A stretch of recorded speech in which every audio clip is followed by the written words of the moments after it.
You're listening to Supervision with a Vision, where we discuss all things supervision. I'm your host, Sarah, professional counselor, marriage and family therapist, play therapist, eating disorder specialist, and cookie lover, with my co-host, Heather, marriage and family therapist, certified Together in Texas counselor, a Texas transplant from California, and outdoor adventurer. Hi, welcome to Supervision with a Vision. Today, Heather and I are talking about starting your counseling career during COVID. This week, we read Starting a Counselor Career in the Time of COVID, published in Counseling Today 2021. Heather, as a new counselor or as a new counselor starting your career during COVID, something that people are really thinking about considering is adjusting their career plans. Do you think your supervisees have experienced this? And did you experience this as a new counselor? I think my supervisees definitely have experienced it in different ways. I think no one could predict COVID was going to hit. So they all had plans. It hit in March. A lot of my newer supervisees finished in April and May. So they had these goals and aspirations of doing certain things. But for the sake of taking clients or for getting hours, they just kind of had to jump in. And a lot of things people wanted to talk about were stress, anxiety, COVID, and maybe those were not those clients they thought they'd be seeing. I had one that strictly wanted to work in grief. So COVID did play out pretty well for that supervisee. Like a good fit. Right. It was a good fit because a lot of those skills were what we were facing, needing those coping skills. But for myself, adjusting career plans, I kind of adjusted 15 times along the way. But a lot of mine was due to life choices that I needed my career to then fit. Sure. So I already had a child, and that had to adjust as that child grew and was able to go to preschool and right. So when you finished school, did you have in your head what kind of counselor you wanted to be or what you thought that would look like? I did, and I did not get there directly, if that makes sense. Sure. Like a winding path. Right. A very winding path. So even thinking about your oldest, did you anticipate or could you expect how she would play into that? Like maybe you knew, okay, yes, work will fit around kids, but did you know it would need to fit the way that it ended up needing to fit? Absolutely not. I had in my head was like, okay, so if I'm going to work, I'm going to need childcare and I'm going to need these hours. What I didn't factor into how much a counseling job is off the clock, not at work. Yeah. There are plenty of things that pop up in your email. There are phone calls to return. Even when I'm working at an agency, our agency I first started working at was really small. And so it was really up to me to make those phone calls back. I didn't have a receptionist to do it. Yeah. So I very quickly learned, okay, I need to come up with a plan for when I'm at the park and I see an email that came through from a client. Am I going to respond to it right now while I'm sitting at the park with my daughter? Or am I going to have a time set aside every day that I work on work stuff? There was a learning curve. There's a learning curve to that. I think looking back, I think I had maybe a pretty low bar as far as expectations for a job right out of school. I think, and maybe this was to my benefit, I think I just wanted a full-time job at an agency that would give me health insurance where I would work with kids. Okay. And that maybe that was so general that it made it a little easier. But I did end up taking a position that was not exactly what I expected, I think, but had some of the things I expected. I think some of my supervisees right now, the things that they expected and aren't getting or are adjusting are probably some of the same things that I expected. I expected I would have some version of an office. Right. Right. I did that first job. It was like a trailer. And one corner had been partitioned off, and that was my special office. Yeah. Well, I was pretty lucky, actually, I thought, because I was one of the few people that had a bathroom. Okay, there we go. The trailer had a bathroom. But so it wasn't exactly what I expected, but it was some of what I expected. Right. I didn't have to shift that. I think not even that long ago, I talked to my supervisees and mentioned that and thought, yeah, right now you guys are counselors and you're adjusting to the idea that you don't have an office. So there's not a place for you to put your certificate on the wall. Right. Or, that did come up. I asked one of them for a copy of her certificate and it was still in the envelope that it came from a state. She's like, let me open this. Hang on. And I went, are you kidding me? It's not, you haven't put it in a frame or anything? And she went, I don't know. I guess not. So, I mean, those things are adjustments. Mm-hmm. But certainly the kind of job you get, what you think you're going to get with that job, what that job looks like for you when you make time for it. Well, and at the very beginning, it was immediately the learning curve of being virtual. So we all had to, every counselor had to kind of adjust to that somewhat. Mm-hmm. A few of us had platforms already for like clients in college or clients that needed to, it was very beginning of online therapy. But I think what's interesting now is that's a skill set that everyone will have. True. Going forward. In some ways, maybe not every student, but I think a lot of master's students that finish last May or soon after, they already had some hybrid or online classes. So they had some experience in that. And I know that I was really resistant to any version of virtual counseling and kind of fought the idea as much as I could. I mean, it was such a quick turnaround for maybe a week. Right. I thought, no, I don't want to do this. But now I'm doing it. Mm-hmm. I think those students, though, probably had classes that met online. Right. And so they were comfortable with different platforms, or they had some version of a virtual class that they might have been okay with. Right. So maybe their adjustment might have been somewhat different than ours, and had different characteristics because of COVID. But it sounds like you and I are saying lots of counselors leave school and begin careers and end up adjusting their career plans for many different reasons. Right. Okay. Heather, the next point in our article that you and I pointed out to each other was the fact that counselors are going through growing pains. Right. Especially new ones. Mm-hmm. And I think we all tend to have times in our counseling career that there's more growing pains maybe, but they do fade away. They're not like continuous forever. Yeah. But finding that groove of, okay, you want to start, it's adjusting those plans, and then how do you grow from them, right? So what your expectation was in wanting to have a practice that has 20 clients a week. Yeah. Well, getting there. How are you going to get there? I know when we read this, I said to you, I would define being a counselor as a series of growth pains. Right. That there's not a point where you get past that or you don't have that anymore. Right. They might be different at different points. But so I think certainly starting a career in counseling, it doesn't matter if it's during COVID or if it was 1980 or if it was 2000. Right. There were growth pains then. Absolutely. Mm-hmm. Maybe on lots of ends, on the time maybe that you're putting into if you're going private practice, or just realizing the time, like I said earlier, about it is more than just meeting face to face with that client or virtually or however. I think some important growth pains that I've noticed in myself, but also in my supervisees, is recognizing what they can and can't do, or what they can handle, or what type of client they work best with. Right. That some of the supervisees I have enjoyed the most, that was one of their toughest growth pains, was that they realized, this is something I love to do. I don't love to do it with this type of client. Yes. Or I do, for myself, I would say I work with kids and I work with people with eating disorders. And I don't think I would be completely happy if I did 100% of just one of those things. I absolutely agree with that. It's finding that the groove of your clientele and then getting that going. Once you have one client that you like, that this way, realize reflection afterwards when you wrap up with a client to go, I really felt accomplished by that, or it felt like it was a good connection because of why. Go back and figure out so you can keep growing that way. And I don't know, maybe this has to do with my mood today. I was going to say, not finding the ones you love and not finding what works well is when you have the growth pains, where you realize, I tried that doesn't feel good. Or I tried that didn't work well. I tried that, it wasn't my favorite. Right. Are the times when you're going to learn from those things and decide, that's a growth pain. Yes. That you realize, oh, I kept saying yes because people kept calling me and wanting to set appointments, and I felt like, yes, I want to help you. And then I realized 30 clients a week is way too much for me. Right. That's a growth pain. That's a huge growth pain. I think what I was referring to earlier with identifying the perfect client, like you had one that was like that. You're like, how do I get more? I want more like that. It's probably because you have some that aren't like that. Right. Yeah.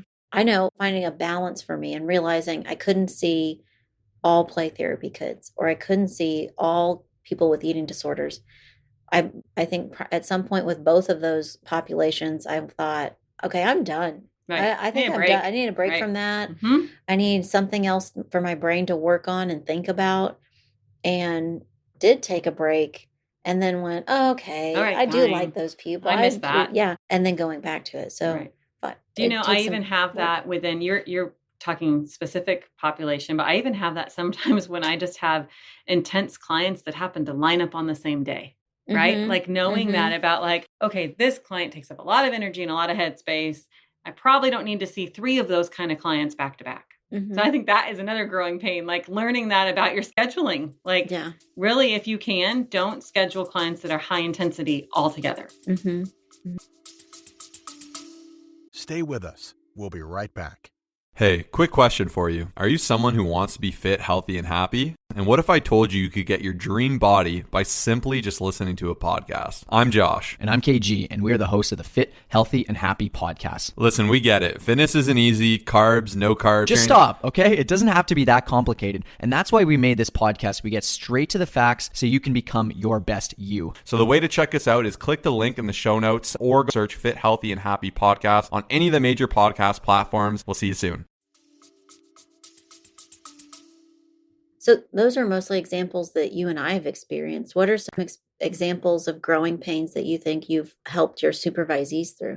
I have a couple right now about how many clients do you see in a row? Oh, yeah. So it feels like a lot of times I have supervisees that think they are superheroes and can do like 7. Right. You're in a like, row. no one likes that. Yeah, it doesn't feel good. I mean, maybe you could. I mean, like physically, kind of, you can before Right. you just break down. Right. Where you fall on your floor and don't get but up. It doesn't feel good. And certainly the first person you saw didn't get the same quality of support and care that the last person you saw did. Right. It's not the equal amount. It's not Yeah. the same you. What about, have you had any supervisees that chose not to continue in counseling or chose to do counseling in a way that was very different than what they expected? I think so. I think I had one leave counseling and decide that, yes, the counseling degree was helpful, but they wanted to pursue more of the business side of things and went back and found a job that was much more on the HR track. Like they just wanted to be more in like a company type setting that was more comfortable for them. Okay, Heather, another thing that might be difficult during COVID and is something that all new counselors face is the challenge around ramping up. Building your caseload. Well, and maybe not just building your caseload. That would be counselors in private practice. Right. But ramping up might be even finding the first job. Right. Getting out there and finding what fits. I think often supervisees, and I have had experience with a couple in the past, that they just take the job because it's a job offered. Like instead of making it be a good fit. And then that ends up being lots of bouncing around till they find where they want to be. Yeah. And that's kind of tricky from a supervisory point of view, but also from that pressure that supervisees feel to get their hours knocked out so they can have the real job later on. Yeah, you're right. And that's kind of a crummy attitude, right? Like they're waiting for the real thing to start when they've already started. This is it right now. Yeah, they've already started the real part. I hadn't thought of it that way. We could be talking about ramping up clients, but we could be talking about ramping up to getting the number of hours that they think they need to maintain every week in order to reach their goal. Yeah, I do think that I know a lot of new counselors or have supervised a lot of new counselors that are quick to take a job and it's not a perfect fit. Maybe they make themselves stay. Right. Even when it's not a perfect fit. Right. Just because they need to do it. For the sake of hours right. or for the sake of I need a job. Or right. This one lots paid of the reasons. best. Right. Right. In my mind, I think they're still, maybe we could call it that instead of ramping up, but waiting for things to begin, waiting to start the real part when in reality, they've already started the real part. Right. And it's hard. And I mean, it's easier for us to see because we're on the other side of it, but it's hard to, when you're in it, to know that you're gaining something from this, even if it's not the perfect fit or the ideal client population, you are gaining skills. What do you think, Heather, about counselors right now who are ramping up the number of hours, the number of clients? Do you think that's a challenge right now during COVID? I mean, maybe some people are challenged by it, but I tend to think maybe even the opposite. Like most counselors I know are so full they can't take any more clients. I agree.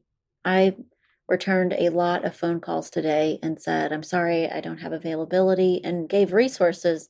But I heard a lot of people feeling frustrated and saying, everybody's busy right now. And I said, I told them, you're right. Everybody is busy right now. Yeah. So, I wonder if that has to do, Heather, with the types of clients we see, right, or the area that we're in.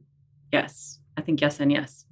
I think we're in much more of a busy metroplex area with so many different people with so many different things going on, different dynamics, that it's almost as soon as I can get one client wrapped up there, I feel like I haven't stopped since April last year.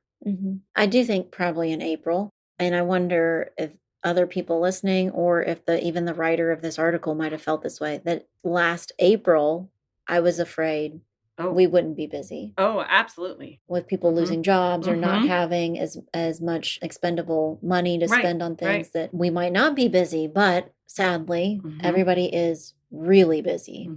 So I don't know if ramping up, at least as far as numbers and clients, is something that's a challenge right now. Unless maybe one of your growing pains is saying no. Right. Which is that's a good growing pain.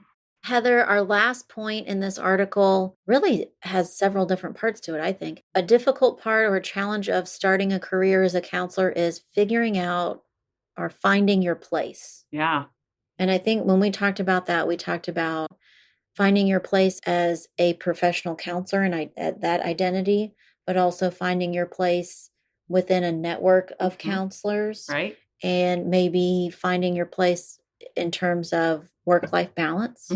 I think there's so many pieces to that, especially, and this kind of goes all the way back into the bigger beginning, adjusting your career plans. But like you finding that like you're wearing your counseling hat a lot more than you maybe realized in situations, having that network of people that you're going to refer to or that they're referring to you, that's hard. And especially probably really tricky right now during COVID. I don't know. We've talked about this, but I can't remember. Have you done much marketing in the last year? None.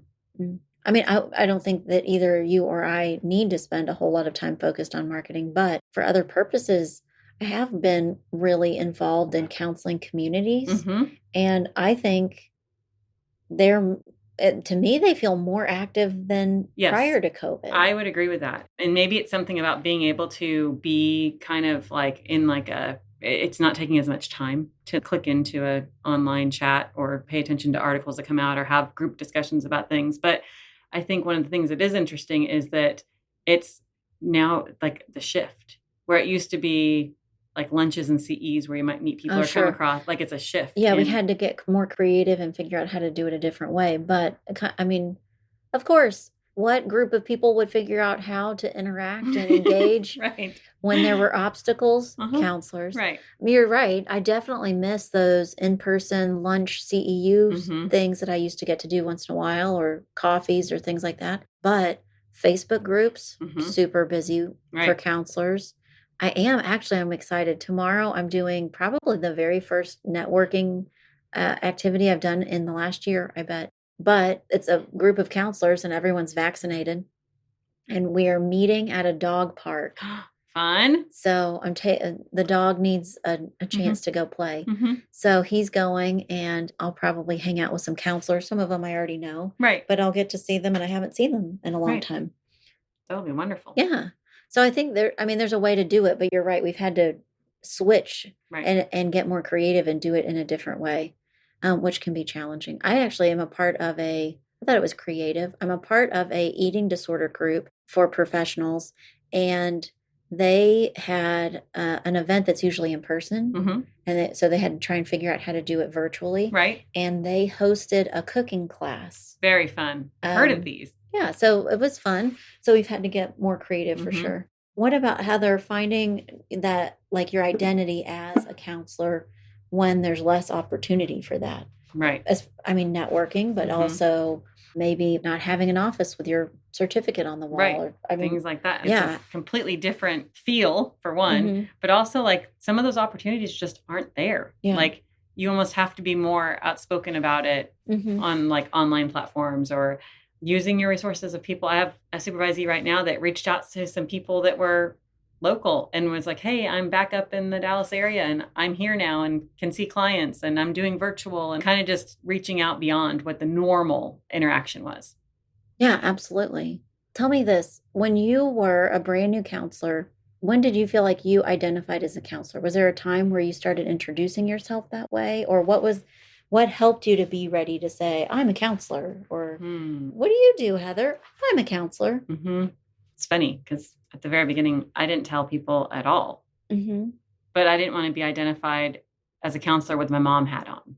Oh. So I didn't tell, like, people that were pretty close in my daughter's circle of friends didn't really know for a little bit. Oh, you're a therapist. What kind of therapist? People would like, massage therapist, respiratory therapist. Oh, that kind of therapist.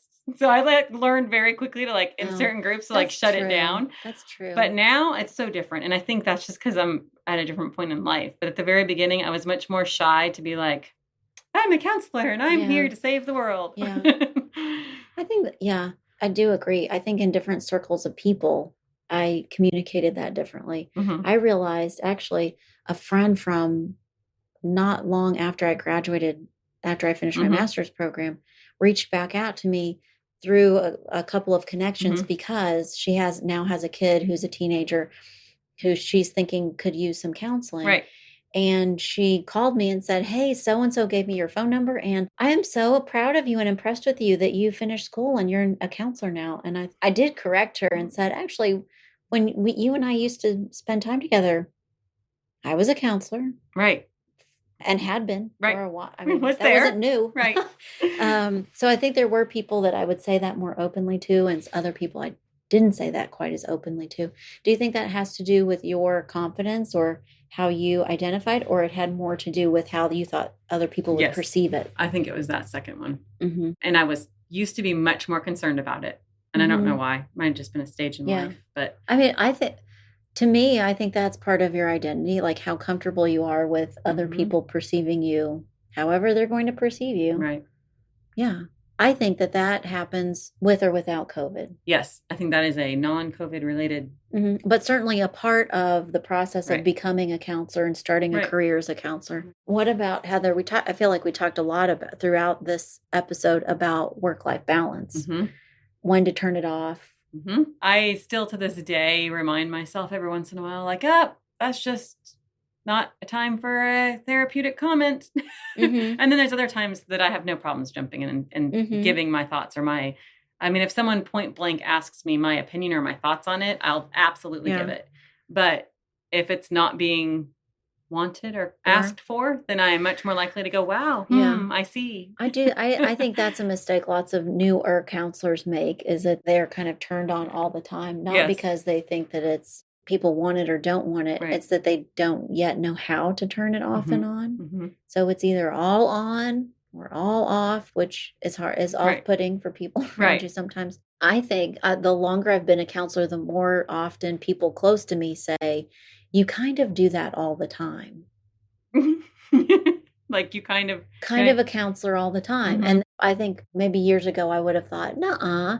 And now I think, well, yes, because I am a counselor. Right. Can't help but see it that way. So I don't always have to say it or do it. But yes, I see the world through those eyes all the time. Right. And I'm more comfortable with that. And I'm more comfortable saying it that way too. Well, yes, because I am a counselor.